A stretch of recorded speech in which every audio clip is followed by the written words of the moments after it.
Bonjour à tous et bienvenue si vous nous rejoignez sur France 24. Avant de développer ces titres, tout d'abord cette information qui vient de nous parvenir. 3 Européens auraient été libérés en Iran aujourd'hui. Il s'agirait de 2 Autrichiens et d'un Danois.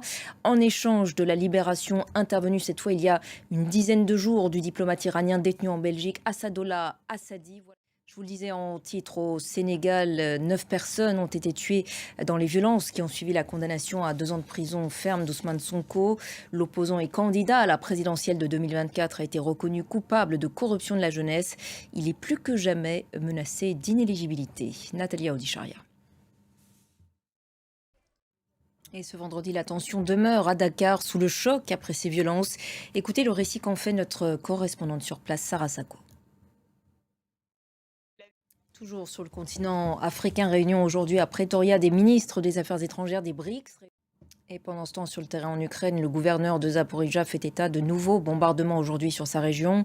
Ils auraient fait au moins 2 morts et 4 blessés. Par ailleurs, 2 villages de l'oblast russe de Bryansk, dans l'ouest de la Russie, ont été bombardés.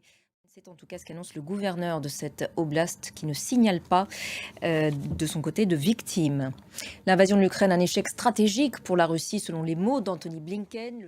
Et dans ce contexte de guerre en Ukraine, les liens de l'extrême droite française avec le Kremlin pointés du doigt dans un rapport de la commission d'enquête sur les ingérences étrangères. Des extraits ont fuité hier. Ils font état d'un alignement du Front National devenu depuis le Rassemblement National sur le discours russe au moment de l'annexion de la Crimée en 2014, parlant même de courroie de transmission pour qualifier le parti. Noémie Roche. Toujours en France, décision très attendue ce soir sur la dette française. L'agence de notation anglo-saxonne Standard & Poor's devrait, selon toute vraisemblance, abaisser la note de la France 1 mois après un premier avertissement de sa concurrente, l'agence Fitch. Les enjeux de cette décision à venir avec Héloïse Mélan. Anticiper les feux de forêt estivaux, c'est l'objet de la visite aujourd'hui d'Emmanuel Macron dans le Gard sur la base aérienne de la sécurité civile de Nîmes-Garon. Pendant ce temps, le Canada ravagé par de gigantesques feux de forêt. Les incendies sont même hors de contrôle en Nouvelle-Écosse. Les autorités ont procédé à des évacuations massives et même demandé l'aide de l'armée américaine. Jade Lévin. Et c'est la fin de cette édition. Merci à tous de l'avoir suivi.